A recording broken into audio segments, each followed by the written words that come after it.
A special thank you to each of our subscribers who make this channel possible. Here's today's story. In a shocking turn of events at this year's Glastonbury Festival, British police have initiated a criminal investigation into the performances of rap-punk duo Bob Vylan and Irish-language band Kneecap.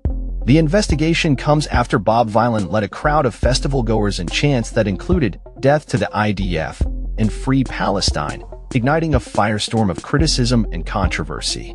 The police have categorized the incident as a public order issue while they gather evidence to assess whether any hate crime legislation has been violated. Prime Minister Keir Starmer expressed his dismay over the incident, particularly criticizing the BBC for its decision to live-stream Bob Vylan's performance. Starmer demanded accountability from the broadcaster, questioning how such inflammatory rhetoric was allowed to air. The BBC, in response, issued a statement expressing regret for the broadcast, labeling the sentiments expressed by Bob Vylan as utterly unacceptable and incompatible with their standards of broadcasting. They emphasized their commitment to freedom of expression while firmly opposing any incitement to violence.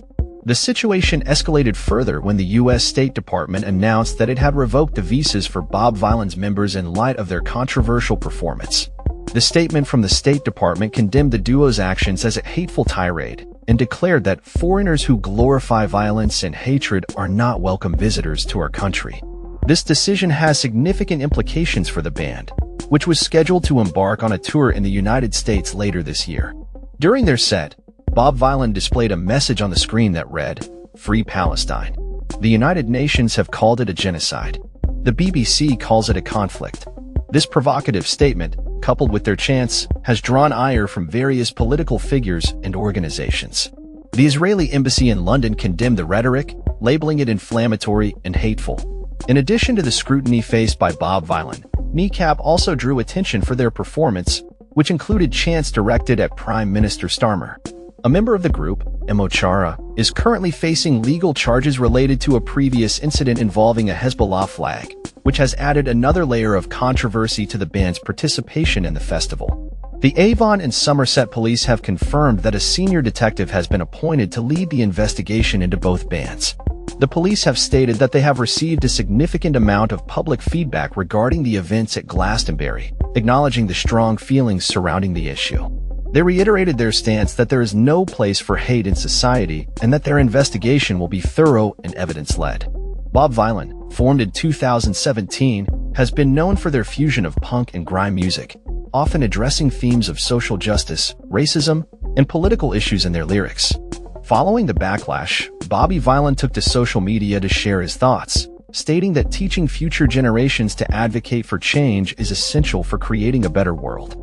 He maintained that their message at Glastonbury was one of love and support for Palestine, despite the backlash they faced.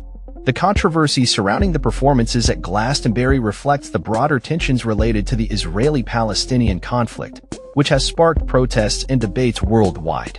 Critics of the pro-Palestinian protests argue that they are often labeled as anti-Semitic, while supporters contend that such accusations are used to silence dissenting voices. As the investigation continues, the implications for Bob Vylan and Kneecap remain uncertain.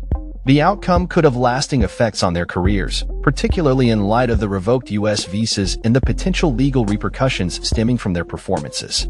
The events at Glastonbury have reignited discussions about the intersection of art, politics, and freedom of expression, raising questions about the responsibilities of artists when addressing contentious issues on public platforms.